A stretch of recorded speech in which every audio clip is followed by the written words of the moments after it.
Students, आज हम जो टॉपिक पढ़ रहे हैं वो है न्यूटन्स रिंग एक्सपेरिमेंट। ये आपने लैब में भी देखा होगा। ये फिनोमिना किस फिनोमिना पे वर्क करता है? ये वर्क करता है interference due to wedge shape film. हमने इंटरफेरेंस की टाइप पढ़े थे, जिसमें हमने interference division by an amplitude division by an wave front पढ़ा था। तो यहाँ पर क्या हो रहा है? Division by an amplitude due to a wedge shape film. अब यहाँ पर अगर हम डायग्राम देखें, ये फिल्म बनती कैसे है, तो इसके अगर हम डायग्राम देखें तो हमने क्या लिया है, एक मोनोक्रोमेटिक लाइट सोर्स लिया है। जनरली हम सोडियम लाइट सोर्स का इस्तेमाल करते हैं। तो यहाँ पर हमने सोडियम की लाइट सोर्स ली, जिसकी वेवलेंथ 5890 5896 आर्मस्ट्रांग होती है, और अगर हम एवरेज बात करें तो 5893 आर्मस्ट्रांग है।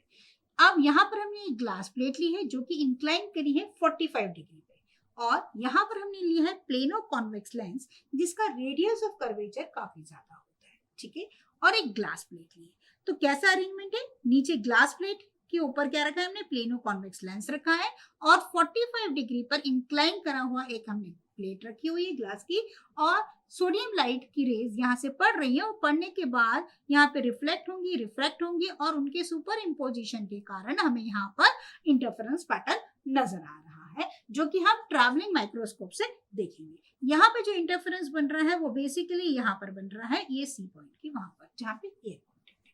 तो अगर हम यहाँ पे देखें तो ये जो फ्रिंज का फॉर्मेशन हो रहा है, यहाँ पर आप ये देख रहे हैं, तो ये एयर है, ग्लास प्लेट है, ये प्लेनो कॉन्वेक्स लेंस है, ये ग्लास प्लेट है, और बीच में जो है वो एयर फिल्म बन रही है। तो लास्ट क्लास में हमने डेरिवेशन निकाला था वेज शेप फिल्म के लिए। कंडीशन पार्ट डिफरेंस क्या होता है? मैक्सिमा और मिनिमा के लिए। तो अगर हम यहाँ पे देखें तो फ्रिंजेस बन कैसे रही हैं, तो ये जो ए बी रे आई, ये लेंस में गई, ग्लास प्लेनो कॉन्वेक्स लेंस पे गई, पार्शियली रिफ्लेक्ट और रिफ्रैक्ट होगी, और उसके बाद रिफ्लेक्ट होके पाथ 1 को फॉलो करा, जिसमें कोई भी फेस चेंज नहीं होगा।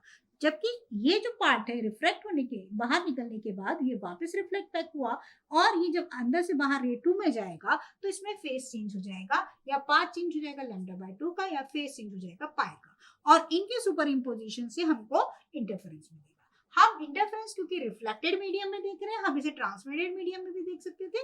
तो जो ट्रांसमिटेड के लिए कंडीशन क्या होती, जो हमारी रिफ्लेक्टेड के लिए कंडीशन थी वो क्या के लिए हो जाती हमारी, जो रिफ्लेक्टेड में ब्राइट रिंग के लिए कंडीशन थी वो हमारी ट्रांसमिटेड में डार्क रिंग के लिए हो जाती। यानी अगर हमने रिफ्लेक्टेड के केस में ब्राइट रिंग के लिए क्या निकाला था? 2 mu t cos of r plus alpha is equal to 2n-1 λ/2। वो कंडीशन यहाँ पर किसके लिए हो जाती? अगर हम ट्रांसमिटेड केस देख रहे होते तो हमारे लिए कंडीशन किसकी होती? डार्क की हो जाती।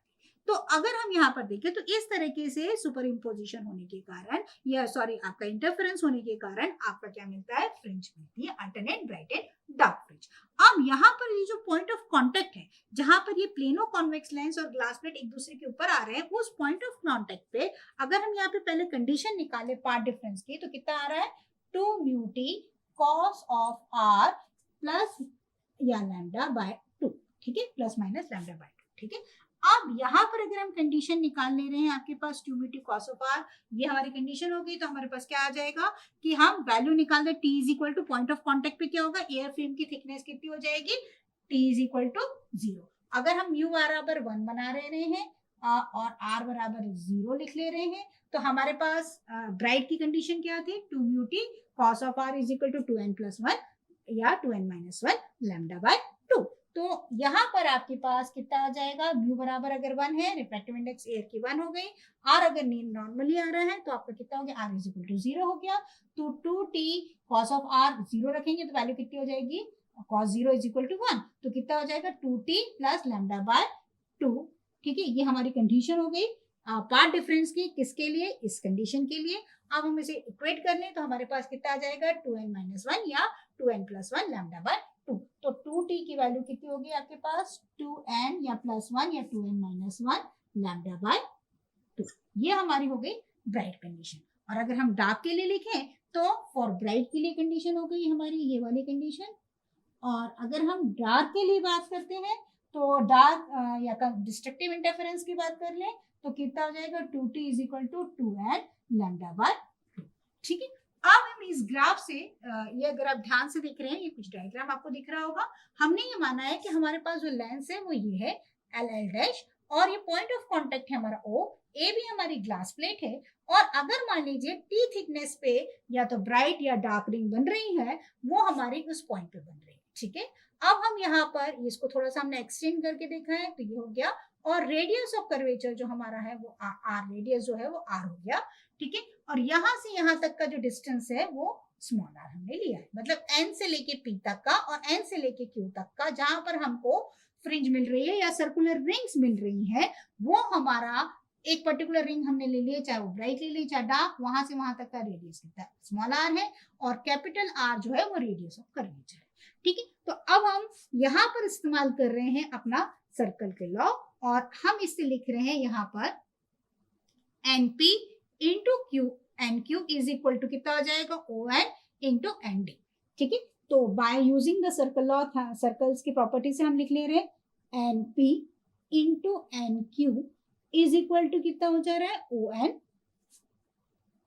इंटू कितना हो जा रहा है आपके पास एन डी, ये हमारी वैल्यू। आप यहाँ पे वैल्यू देखिए, एनपी की वैल्यू कितनी आर है, तो एनक्यू की वैल्यू कितनी आर है, तो कितना हो जाएगा, small R into R is equal to O N, कितनी वैल्यू है हमारे पास, ये टी थिकनेस है। अब यहाँ पे देखें तो ये इसके पैरेलल है, तो थिकनेस कितनी होगी, that is equal to T.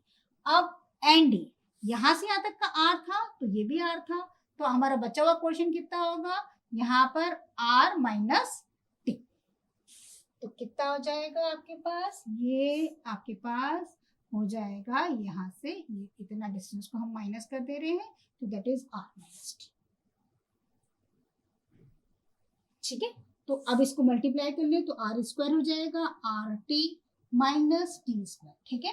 अगर हम ये बात कहें कि टी इज वेरी स्मॉल, तो यहाँ पर आपके पास ये जो कंपोनेंट है T square is very small, तो हम इसको निग्लेक्ट कर सकते हैं। तो हमारे पास आर स्क्वायर की वैल्यू कितनी हो गई, आर इंटू टी, या टी की वैल्यू हो गई that is equal to R square by R, ठीक है।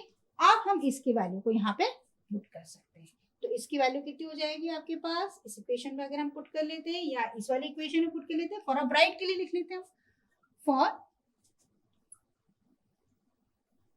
ब्राइट फ्रिंज के लिए अगर हम कंडीशन देखिए तो कितना है, 2t इज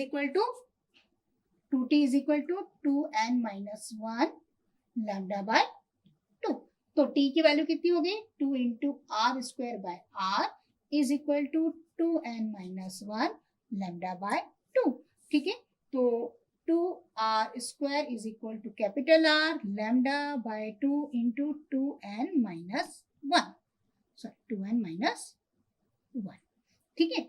आप हम चाहे तो इसको थोड़ा सा और रिराइट कर सकते हैं, D square is equal to 2r lambda by 2n minus 1, हमें पता है डायमीटर कितना होता है, ट्वाइस टाइम, अगर मैं लिख दूं तो 2r is equal to D, तो यहाँ पर आपके पास r इज इक्वल टू कितना हो जाएगा, d बाय 2, ठीक है। तो हम इसको रिप्लेस कर लेते हैं यहाँ पे, तो कितना हो जाएगा, D square by 4 is equal to 2r lambda by 2n minus of 1, तो इसको थोड़ा सा और रिराइट कर लेते हैं, हमारे पास डी स्क्वायर काट जाएगा, अगर मैं काट दूं तो 2 से 2 कैंसिल हो चुका है, 4r lambda 2n minus of 1, तो डायमीटर कितना हो गया आपका, diameter for a bright ring, जो ब्राइट रिंग का डायमीटर है अंडर रूट कितना हो जाएगा, अंडर रूट लगाना है तो मैं इसको लिख सकती हूँ 2 under root of r lambda और अंडर रूट ऑफ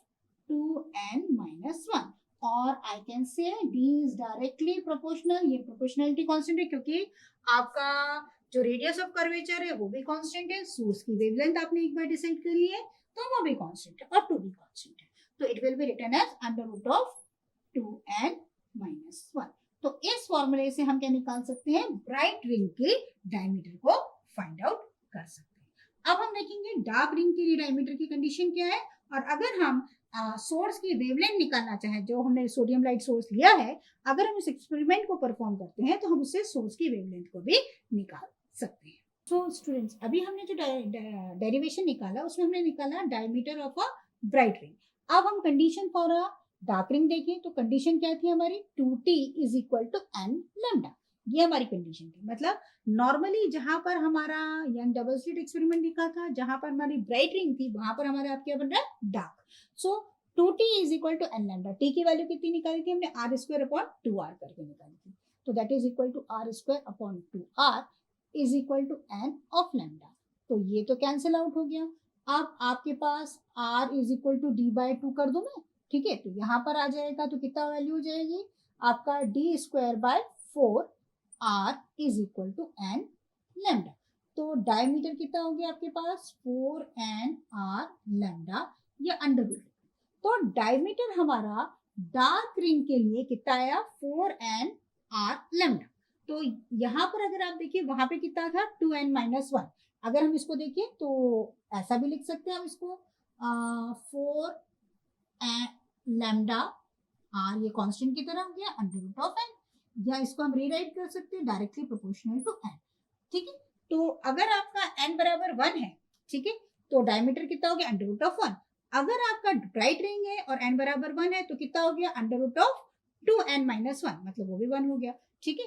तो अंडर रूट ऑफ 2 माइनस 1, ठीक है। तो यहाँ पर अगर आप ध्यान दें तो जब आप न्यूटन्स रिंग देख रहे होते हैं तो आपको alternate dark and bright ring मिलती है। मतलब हमारा पहला सेंटर क्या मिलता है डार्क। वो डार्क क्यों मिलता है, क्योंकि यहाँ पॉइंट ऑफ कांटेक्ट पे अगर हम देखेंगे हमारी कंडीशन क्या थी, आपकी कंडीशन थी 2t is equal to N lambda, ठीक है ना, 2t plus lambda by 2 is equal to, ठीक है।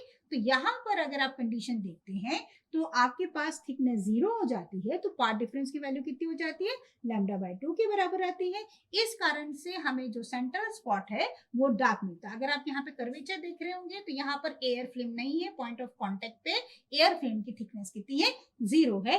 इस कारण से हमें जो पार्ट डिफरेंस की वैल्यू मिलती है वो लैम्डा बाय 2 मिलती है, और इस कारण से हमें जो सेंटर है वो डार्क मिलता है। अब किस कंडीशन में हमें रिफ्लेक्टेड मीडियम में सेंटर ब्राइट मिल सकता है, अगर कोई डस्ट पार्टिकल आ गया इन दोनों के बीच में तो आपका वहां पर हमको सेंटर किसी भी उस कारण से ब्राइट मिल सकता है। अदरवाइज अगर हम रिफ्लेक्टेड मीडियम में देख रहे हैं तो रिफ्लेक्टेड मीडियम में सेंटर आपका हमेशा क्या बनता है, रिंग का सेंटर हमेशा क्या बनता है dark. So we will get alternate dark and bright fringes, ठीक है। और अगर हम इसी एक्सपेरिमेंट को अगर हम ट्रांसमिटेड मोड में देख रहे होते तो हमें सेंटर क्या मिलता, कंडीशन जस्ट उल्टी हो जाती and we will get centre as a bright, ठीक है। अब हम निकालते हैं, अगर मुझे लैम्डा निकालना है तो क्या, तो मैंने दो डार्क रिंग ले ली है।